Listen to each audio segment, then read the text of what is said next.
जीना मुश्किल है या आसान, जरा देख तो लो। जीना मुश्किल है या आसान, जरा देख तो लो। लोग लगते हैं परेशान, जरा देख तो लो। ये नया शहर तो है खूब बसाया तुमने, ये नया शहर तो है खूब बसाया तुमने। क्यों पुराना हुआ वीरान, जरा देख तो लो। और इन चरागों के तले ऐसे अंधेरे क्यों है, इन चरागों के तले ऐसे अंधेरे क्यों है। तुम भी रह जाओगे हैरान, जरा देख तो लो। फिर मुकर्रर कोई सरगर्म सरे मिंबर है, फिर मुकर्रर कोई सरगर्म सरे मिंबर है। जिसके हैं कत्ल का सामान, जरा देख तो लो। जीना मुश्किल है आसान, जरा देख तो लो। और तुम ये कहते हो कि मैं गैर हूं, फिर भी शायद तुम ये कहते हो कि मैं गैर हूं, फिर भी शायद निकल आए कोई पहचान, जरा देख तो लो। तो जय हिंद मेरे जिगर के टुकड़ों, मैं हूं विनीत ठाकुर और मैं फिर से आप लोगों के सामने इलेक्ट्रिसिटी का लेक्चर नंबर 4 लेके आ गया हूं।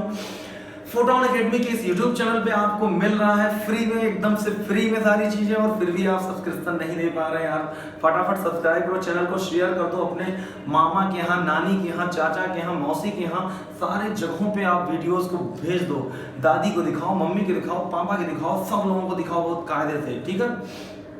उसके बाद अच्छा, तो अभी तक हमने रेजिस्टेंस के बारे में हम लोगों ने बहुत बढ़िया से पढ़ लिया था। अब हम लोग जो पढ़ने वाले हैं वो क्या है, वो चीज है कॉम्बिनेशन ऑफ रेजिस्टेंसेस। देखो हम लोग बहुत ज्यादा डिटेल में नहीं पढ़ाना चाह रहे हैं, इसलिए मैं डायरेक्ट कॉम्बिनेशन पे ही आ रहा हूँ, क्योंकि और ज्यादा चीज आप में पूछता नहीं है, तो मेन चीजें। लेकिन उससे पहले मैं बता दे रहा हूँ कि जैसे किसी सर्किट में रेजिस्टेंस का मतलब होता है कि कोई ना कोई चीज लगा हुआ है, जैसे पंखा, तो वो भी एक रेजिस्टेंस का काम कर रहा है। रेजिस्टेंस ये होता है, इसका साइन ये होता है, ये सारी चीजें नॉर्मली आप लोग जानते हो, 11 12 पढ़ चुके हो, तो बस एयरफोर्स के लिए मैं काम कर रहा हूँ। हालांकि जिसने फिजिक्स 11 12 में नहीं पढ़ा, अगर वो भी दिल लगा के पढ़ेगा तो ये सारी चीजें वो समझ जाएगा।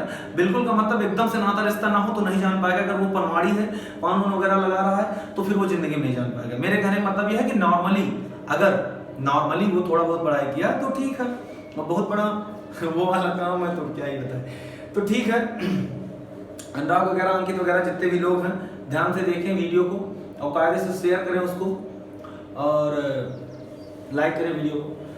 तो यार किसी सर्किट में अगर रेजिस्टेंस लगा हुआ है ना, तो करंट की वैल्यू कैसे निकालते हैं, ओम्स लॉ से निकालते हैं। जैसे मान लो कि ये रेजिस्टेंस है, मतलब कि कोई चीज लगा होगा और सर्किट में एक बैटरी हमने लगा दिया, बैटरी का पोटेंशियल V, तो जाहिर सी बात है करंट ऐसे जाएगा, रेजिस्टेंस ये है। तो यहाँ से ओम्स लॉ लगाओगे I = V = I, या I की वैल्यू V/R। ये ओम्स लॉ के थ्रू हम लोग क्या निकाल लेते हैं, करंट की वैल्यू। तो इस बात को ध्यान में रखना, यही यूज करके हम बराबर काम करेंगे। लेकिन अगर एक सर्किट में तीन चार वो लगा हुआ है, दो लगा हुआ है रेजिस्टेंस, तो हमको एक इक्विवेलेंट वैल्यू चाहिए होगा, तभी हम ओम्स लॉ को फॉलो कर पाएंगे और तभी हम करंट की वैल्यू निकाल पाएंगे। तो हमको ये जानना है कि यार एक सर्किट में अगर 2-3 रेजिस्टेंस लगा हुआ है, तो हमको उसका इक्विवेलेंट रेजिस्टेंस कैसे पता चल पाएगा, या हम कैसे निकालेंगे। तो उसके लिए हम बात करने वाले हैं यहाँ पे। तो सबसे पहले तो जैसे ही हमने एक सीरीज में 3 रेजिस्टेंस ले लिया, R1, R2 और R3, और उससे पहले ही मैं आपको एक चीज और समझा दूं कि यार सीरीज ऑर्डर एक ऐसा सीरीज कॉम्बिनेशन एक ऐसा कॉम्बिनेशन है जिसमें करंट की वैल्यू सेम होती है, क्योंकि एक ही तार में तीनों जुड़े हुए हैं। तो करंट यहां से निकला तो जाहिर सी बात है किसी तरह मुड़ तो पाएगा नहीं, तो सीधे सीधे उसको क्या करना पड़ेगा, एक ही तार से होके जाना है, इसलिए करंट की वैल्यू तो सेम है। लेकिन यहाँ पे रेजिस्टेंस 3 लगे हुए हैं, 3 अलग अलग इंस्ट्रूमेंट लगे हुए हैं, सबका वोल्टेज अलग अलग भी हो सकता है, सबका वोल्टेज सेम भी हो सकता है। वो रेजिस्टेंस पे डिपेंड करेगा कि कौन कितनी एनर्जी लॉस कर रहा है, उसके हिसाब से उसको पोटेंशियल मिल पाएगा। समझ में आई बात? जैसे घर में खाना बना तो 3 लोगों को खाना दिया गया, तो जाहिर सी बात है कि अगर तीनों लोग बड़े छोटे बड़े बूढ़े ऐसे हैं तो उनको अलग अलग खाना दिया जाएगा। तीनों भाई हो, सेम एज को, सेम पोटेंशियल को, तो सबको थोड़ा थोड़ा उतना ही खाना दिया जाएगा। समझ में आएगा?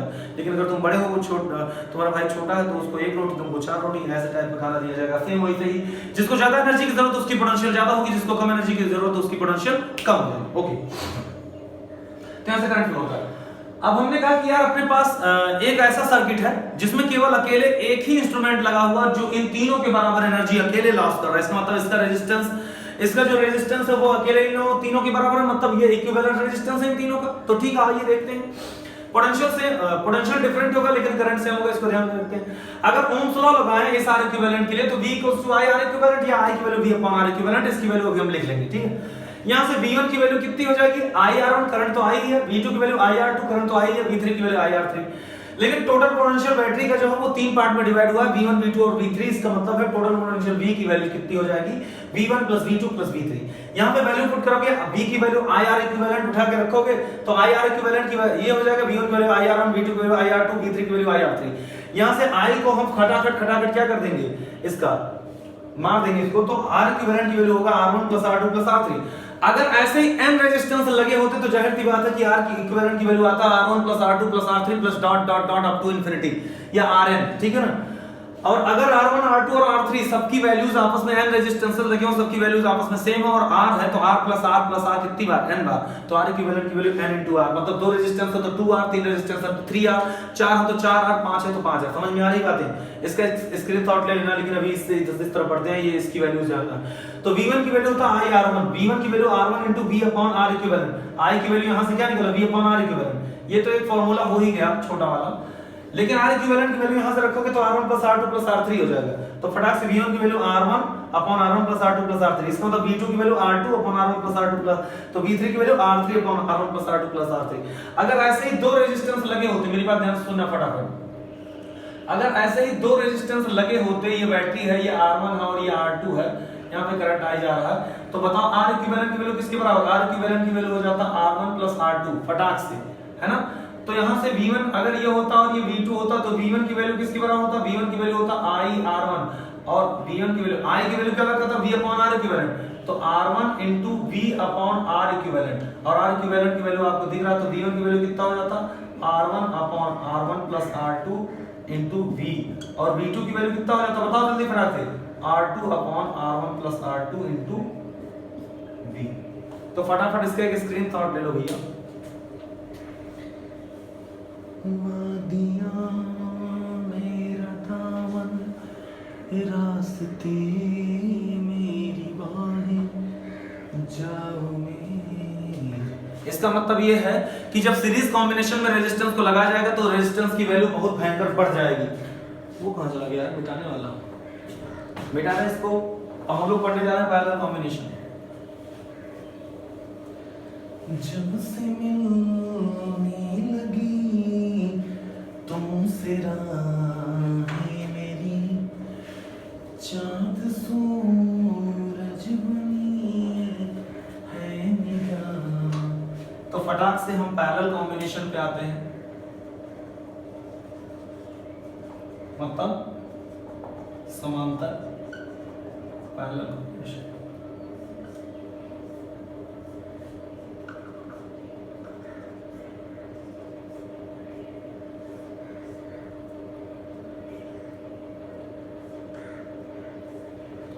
समांतर क्रम ये है पैरेलल कॉम्बिनेशन का मतलब होता है तीनों रेजिस्टेंस एक दूसरे के क्या हो, पैरेलल। अब यहां से करंट जाएगा, तीन पार्ट में डिवाइड होना इसकी मजबूरी है, I1 I2 और I3। रेजिस्टेंस है R1 R2 और R3। मेरी बात को ध्यान सुनना, ये तीनों रेजिस्टेंस जो है वो दो पॉइंट के बीच में लगे हुए हैं, A और B। A का पोटेंशियल कुछ होगा, B का पोटेंशियल कुछ होगा, यानी AB का जो पोटेंशियल डिफरेंस होगा वो तो फिक्स होगा। R1 किस पोटेंशियल डिफरेंस पे है, AB, R2 भी, R3 भी, तो इसका मतलब तीनों का पोटेंशियल क्या होगा, सेम होगा, जाहिर बात। और A और B के बीच में बैटरी भी लगी हुई, तो इसका तो यहाँ का पोटेंशियल डिफरेंस, यहाँ का पोटेंशियल डिफरेंस, यहाँ का पोटेंशियल डिफरेंस, यहाँ का पोटेंशियल डिफरेंस, तीनों का सेम होगा, तो जाहिर सी बात है कि पूरा सबका पोटेंशियल डिफरेंस V ही होगा। समझ में आई बात। और यहाँ पे सबको दिख रहा होगा भैया ना कि पोटेंशियल जो है वो क्या है, सेम है, पोटेंशियल है सेम, और करंट क्या है, करंट देखो तीनों में अलग अलग है, तो करंट हो जाएगा डिफरेंट, करंट हो जाएगा डिफरेंट। अगर कोई एक ऐसी सर्किट है जिसमें एक अकेले ऐसा इलेक्ट्रिकल इंस्ट्रूमेंट लगा हुआ है जो इन तीनों के बराबर एनर्जी को लॉस कर रहा है, जो इन तीनों के बराबर इलेक्ट्रिकल एनर्जी को कंज्यूम कर रहा है, तो जाहिर सी बात है वो होगा R इक्विवेलेंट। R इक्विवेलेंट इसलिए होगा क्योंकि उसने उतने ही वॉट इलेक्ट्रिक पावर को कंज्यूम किया है जितना कि ये तीनों मिलके किए। जैसे मान लो कि तुम्हारे पास एक टीवी है जो 200 वाट बिजली खर्च कर रही है पर सेकंड, मतलब कि 200 जूल पर सेकंड खर्च करे, मतलब 200 वाट उसका पावर है, और आपके पास चार बल्ब हैं 50-50 के, तो जाहिर सी बात है उन चारों के लिए अकेले वो काम कर रहा है, तो इसका R इक्विवेलेंट उन चारों के बराबर होगा अगर पोटेंशियल उस हिसाब से अप्लाई किया गया है। समझ में आई बात। तो कहने का मतलब R इक्विवेलेंट की वैल्यू किसके बराबर हो जाएगी, इन तीनों के इक्विवेलेंस के बराबर होगी। अगर यहाँ पोटेंशियल V है और यहाँ पे करंट जा रहा है I, तो V की वैल्यू यहाँ से किसके बराबर, IR इक्विवेलेंट की वैल्यू के बराबर हो जाएगा ये I की वैल्यू किसके बराबर हो जाएगा, V अपॉन R इक्विवेलेंट के बराबर हो जाएगा। लेकिन यहाँ पे जब ओम्स लॉ लगाओगे तीनों सर्किट में तो बताओ क्या हो जाएगा, V की वैल्यू हो जाएगा I1 R1, यहाँ से I1 की वैल्यू हो जाएगा V अपॉन R1। ऐसे ही यहाँ पे V की वैल्यू होगा I2 R2 या यहाँ से I2 की वैल्यू हो जाएगा V अपॉन R2 और I3 की वैल्यू फटाक से बता सकते हो आप, I3 की वैल्यू जो हो जाएगा वो हो जाएगा V अपॉन R3। लेकिन हमने देखा कि टोटल जो करंट है वो I है वो तीन पार्ट में डिवाइड हुआ है, तो आप फटाक से इसको लिख सकते हो कि I equals to I1 plus I2 plus I3, यानी V अपॉन R इक्विवेलेंट की वैल्यू किसके बराबर, V upon R1 plus V upon R2 और प्लस V अपॉन R3। तो V से V कैंसिल हो जाएगा फटाक से, देखो अगर V से V कैंसिल हुआ तो फटाक से 1 अपॉन R इक्विवेलेंट की वैल्यू किसके बराबर, 1 upon R1 plus 1 upon R2 plus 1 upon R3। ये हो गया एक फार्मूला। या आप यहां से डायरेक्ट R इक्विवेलेंट की वैल्यू निकालोगे तो R1 R2 R3 divided by R1 R2 plus R2 R3 plus R3 R1, ये हो गया फार्मूला। अगर यहीं पे n रेजिस्टेंस होते, अगर n रेजिस्टर्स होते तो पता है क्या आ जाता R इक्विवेलेंट की वैल्यू, तो 1 अपॉन R इक्विवेलेंट की वैल्यू आता 1 upon R1 plus 1 upon R2 plus 1 upon R3 plus dot dot dot 1 upon Rn। और अगर R1 बराबर R2 बराबर डॉट डॉट डॉट Rn बराबर R होता तो 1 अपॉन R इक्विवेलेंट की वैल्यू किसके बराबर हो जाता, 1 upon R plus 1 upon R plus dot dot dot कितनी बार n बार 1 अपॉन R, तो ऊपर n बाई R हो जाता, तो R इक्विवेलेंट की वैल्यू डायरेक्ट बताओ 1 प्लस 1 प्लस 1 कितनी बार, n बार, तो n अपॉन R। जब उल्टा करोगे तो कितना हो जाएगा R बाई n। मतलब अगर दो रेजिस्टेंस है, दो रेजिस्टेंस हो तो उसके लिए हो जाएगा R बाई 2, तीन रेजिस्टेंस हो तो उसके लिए हो जाएगा R बाई 3, चार रेजिस्टेंस हो तो उसके लिए हो जाएगा R by 5, sorry R by 4, R by 5, ऐसे ही हो जाएगा। समझ पा रहे बात को। तो ये है कॉम्बिनेशन ऑफ रेजिस्टेंसेस किसमें, पैरेलल में। तो अगर आप यहाँ इधर नहीं लिखे हो तो इसको फटाक से लिख लो, इसको मिटा करके तुरंत हम एक चीज और लिख दें, 2 मिनट में लिखो 1 2 3। स्क्रीन शॉट लिया करो, वीडियो को पॉज कर लिया करो और फटाक से स्क्रीन शॉट ले लिया करो, नहीं तो ऐसे थोड़ी नहीं काम चल पाएगा। अच्छा इतना तो हो ही गया। अब जो मेन क्वेश्चन पूछ सकता है वो पूछेगा I1 I2 और I3 की वैल्यूज। तो I1 I2 और I3 की वैल्यूज कैसे निकालोगे, I1 की वैल्यू आपने अभी जस्ट निकाला V अपॉन R इक्विवेलेंट,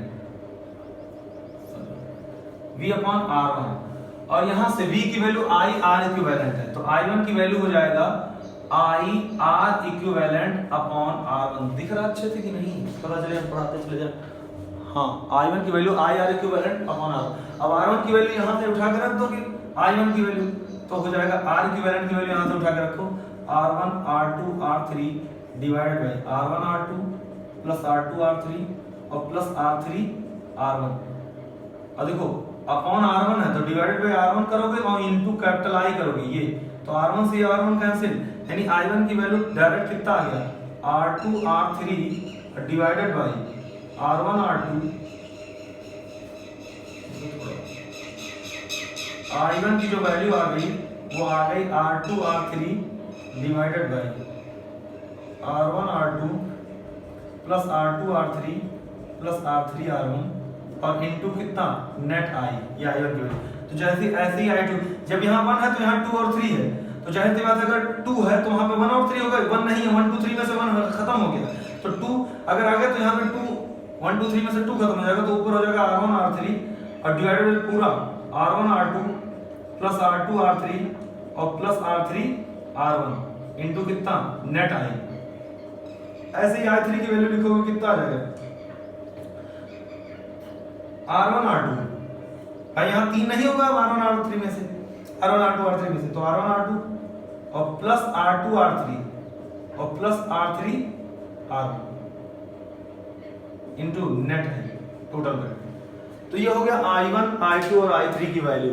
अगर ये 3 सर्किट लगा हुआ है तो, अगर 2 सर्किट वाला आ गया तो कैसे होगा, उधर वाला मैं मिटाने जा रहा हूँ, रेजिस्टर के नीचे वाला, इधर वाला इधर लिख लो फटाक से स्क्रीन पर मिटा रहे थे। अगर 2 रेजिस्टेंस लगाओ, फटाक से मैं लिख दे रहा हूँ, 2 रेजिस्टेंस लगाओ केवल पैरेलल में, तो 2 रेजिस्टेंस के लिए क्या काम करेंगे R1 और R2। तो R इक्विवेलेंट की वैल्यू डायरेक्ट बताओ, 1 अपॉन R इक्विवेलेंट की वैल्यू हो जाएगा 1 upon R1 plus 1 upon R2। ये R इक्विवेलेंट की वैल्यू डायरेक्ट हो जाएगा R1 R2 upon R1 plus R2। इसको सॉल्व करोगे तो यहां से I चलेगा करंट और यहां पे होगा I1 और यहां पे होगा I2। I1 की वैल्यू कितनी हो जाएगी? I1 की वैल्यू हो जाएगी, बताओ जरा, I1 की वैल्यू होगा, ये पोटेंशियल V है तो यहां पे पोटेंशियल V, यहां पे पोटेंशियल V अपॉन R1, या V की वैल्यू यहां से कितना रखोगे?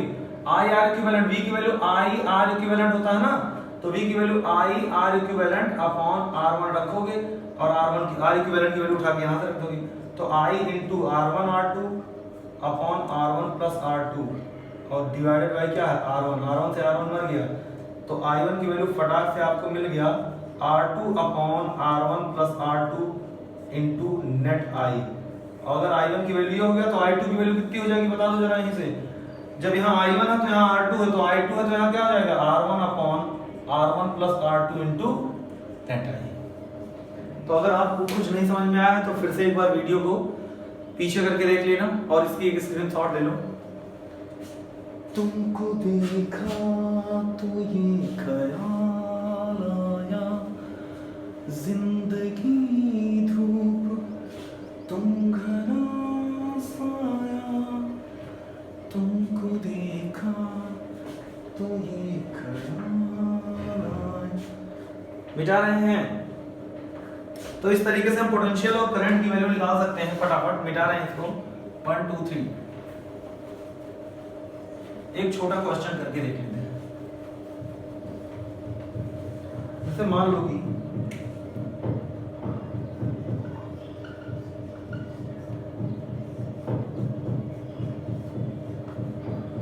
यहाँ पे 2 ओम और ये 3 ओम और ये 5 ओम का रेजिस्टेंस लगा हुआ है और यहाँ पे 10 वोल्ट की एक बैटरी लगी है। आपको सर्किट में करंट बताना है। एग्जांपल है, आपको पोटेंशियल V1, V2 और V3 बताना और सर्किट में करंट की वैल्यू बताना। V1, V2, V3 बताना और सर्किट में करंट की वैल्यू बताना। तो एग्जांपल में देखिए कैसे करेंगे। R इक्विवेलेंट की वैल्यू क्या होती है? R1 plus R2 plus R3, तो 2 प्लस 3 प्लस 5 से कितना हो गया? 10 ओम। तो करंट की वैल्यू कितनी हो जाती है? V अपॉन R इक्विवेलेंट, तो V कितना है? 10 वोल्ट अपॉन 10 ओम, तो कितना आ गया? 1 एम्पियर का करंट आ गया भैया। उसके बाद V1 की वैल्यू किसके बराबर होती है? V1 की वैल्यू होती है I R1, तो I का मतलब 1, R1 का मतलब 2, बराबर कितना हो गया? 2 वोल्ट। V2 की value I R2 1 into I R2 मतलब 1 into R2 की वैल्यू 3 बराबर 3 वोल्ट। ऐसे ही V3 की वैल्यू कितना हो जाएगा? I R3 से कितना हो गया बेटा? 1 into 5 से कितना वोल्ट? 5 वोल्ट। ऐसे ही पैरेलल में एक क्वेश्चन कर लेते हैं फटाफट कि मान लो कि पैरेलल में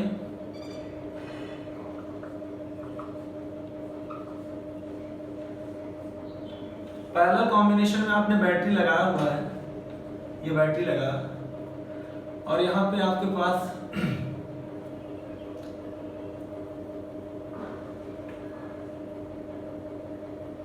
सिक्स ओम और ये 3 ओम और ये 2 ओम और यहाँ पे जो बैटरी लगी हुई है आपके पास वो है 12 वोल्ट की बैटरी। तो आपको करंट की वैल्यू बताना, I और I1, I2 और I3 की वैल्यू बताना फटाक से। तो I1, I2, I3 की वैल्यू बताना, सबसे पहले R इक्विवेलेंट की निकालोगे। R इक्विवेलेंट की वैल्यू कितनी आ जाएगी? देखो 6 और 3 का जब करोगे तो 6 और 3 का कितना ओम हो जाएगा? 2 ओम हो जाएगा। 6 और 3 का निकाल के देखिए R1, R2, R3 कर दो तो 6 3 into 2 अपॉन 6 3 का 18 प्लस 3 दूनी 6 प्लस 6 दूनी 12, तो 8 से 18 दूनी 36 और 6 3 का 18 दूनी 36, मतलब 1 ओम आ गया। एक ओम आ गया R इक्विवेलेंट की वैल्यू। तो I की वैल्यू कितनी होगी? V अपॉन R इक्विवेलेंट, तो V की वैल्यू कितना? 12 वोल्ट अपॉन R इक्विवेलेंट की वैल्यू 1 ओम, यानी आ गया 12 एम्पियर। और I1 की वैल्यू हो जाएगा V अपॉन R1, V कितना है? 12, R1 कितना है? 6, तो कितना हो जाएगा? 2 एम्पियर। I2 की वैल्यू होती है V अपॉन R2, तो V की वैल्यू कितना है? 12, R2 3, तो जो होगा 4 एम्पियर।